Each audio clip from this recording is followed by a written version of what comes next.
ஒரு சில தற்கொலை சங்கிகள் 2005ஆம் ஆண்டே இஸ்ரேல் பலஸ்தீனத்தை விட்டு வெளியேறினதுக்கு பிறகு எந்தவித தாக்குதலும் செய்யலை, பலஸ்தீன மக்களுக்கு எந்தவித அநீதியும் செய்யலை, அவர்களை ஆளட்டும் என்று விட்டு விட்டார்கள்.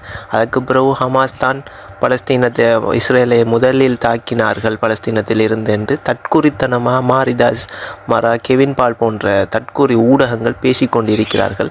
ஆனால் உண்மையில் என்ன நடந்தது என்று பார்த்தால், ஹமாஸ் பலஸ்தீனத்தில் வென்றவுடன் அங்கே இருக்கிற ஃபட்டாஹ்ன்னு சொல்லக்கூடிய இன்னொரு ஹமாஸை போன்ற ஒரு அரசியல் கட்சிக்கு ஆயுதம் கொடுத்தது, முதலில் ஆயுதம் கொடுத்து உள்நாட்டு கிளர்ச்சியை தூண்டினது இஸ்ரேலுக்கு அந்த நாடு காசாவை மக்களை ஆளட்டும் என்று சொல்லி விட்டு கொடுத்தது உண்மைதான்.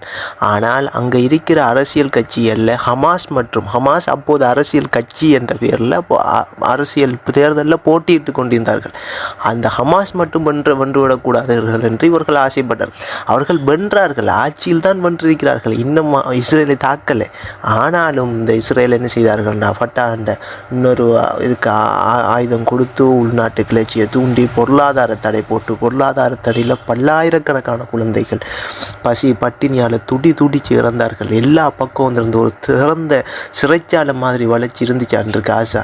அன்று நடந்த அந்த கொடூரங்கள் எல்லாத்தையும் மறைச்சி விட்டு ஹமாஸ் ஆட்சிக்கு வந்தார்கள், இஸ்ரேலை தாக்கினார்கள் என்று இடையில் போட்ட அந்த பொருளாதார தடையை மறைச்சி இந்த கெவின் பால் போன்ற கிறிஸ்தவ பாவாடைகள் பேசிக்கொண்டிருக்கிறார்கள். இதை மக்கள் தெளிவாக புரிந்து கொள்ள வேண்டும்.